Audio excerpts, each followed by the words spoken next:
for your first committee hearing, I assume. Forgive me, I'm a little nervous. I'm used to having a rock and roll band behind me when I have a microphone in front of me. During the time that I've been given to share my testimony here, I think it's important to note before I start that in these 5 minutes I'll be speaking that somebody in the United States will die of a drug overdose, and it is almost a 72% chance that during those 5 minutes it will be fentanyl related.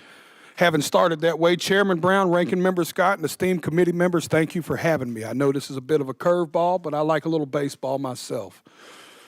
My name is Jason DeFord, but to most I am known as Jelly Roll.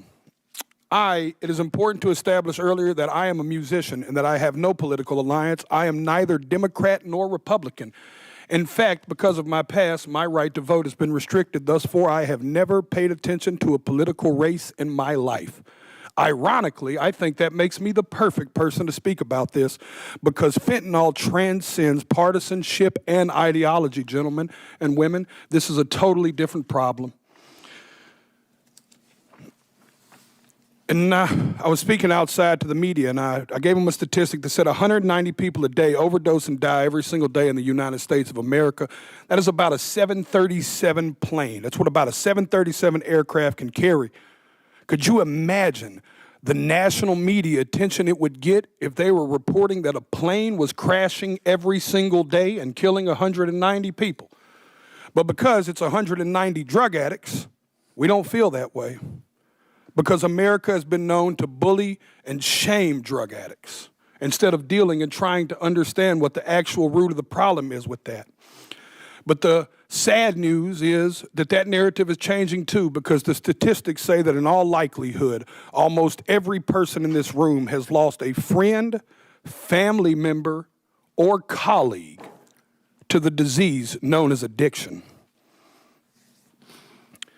I've attended more funerals than I care to share with y'all. This committee, I could sit here and cry for days about the caskets I've carried of people I loved dearly, deeply, in my soul, good people, not just drug addicts, uncles, friends, cousins, normal people.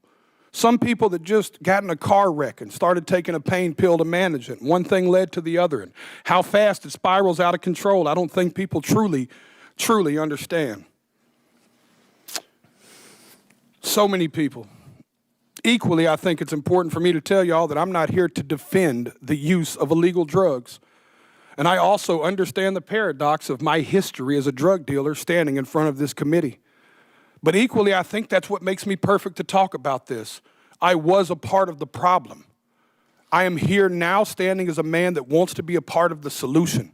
I brought my community down. I hurt people. I was the uneducated man in the kitchen playing chemist with drugs I knew absolutely nothing about, just like these drug dealers are doing right now when they're mixing every drug on the market with fentanyl, and they're killing the people we love. I'll be honest with y'all, my desire is to only get older and only do better and be better.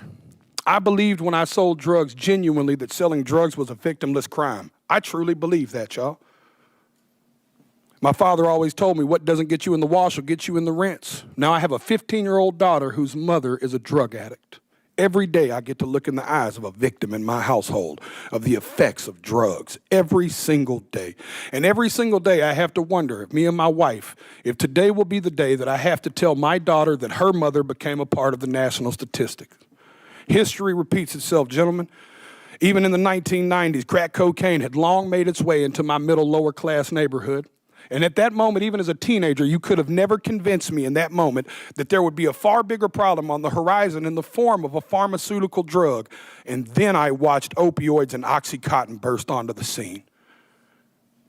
I'm here to tell y'all that fentanyl is going to make the Sackler family look like saints.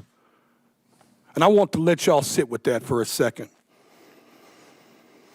It is time for us to be proactive and not reactive. We were reactive with crack, we were reactive with opioids, and y'all are taking the first step at somebody in Senate finally being proactive. I truly believe in my heart that this bill will stop the supply and can help stop the supply of fentanyl.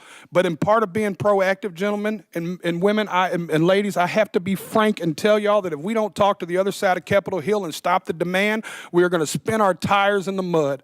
Y'all are taking the first step, but I encourage you to take it outside of this room and you take it to your colleagues and your constituents and you give them the most that you can. I know I've got a few seconds here, and Senator Brown said I may or may not go over. All I want to say is that I not only encourage y'all to do this, I encourage y'all to take it a step further. At every concert I perform, I witness the heartbreaking impact of fentanyl. I see fans grappling with this tragedy in the form of music that they seek solace in music and hope that their experiences won't befall others.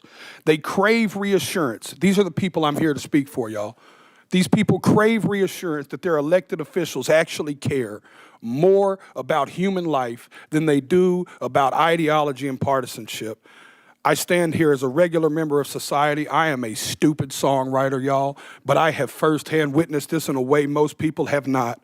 I encourage y'all to not only pass this bill, but I encourage you to bring it up where it matters, at the kitchen table. Thank you for your time. Thank you, Mr. DeFord.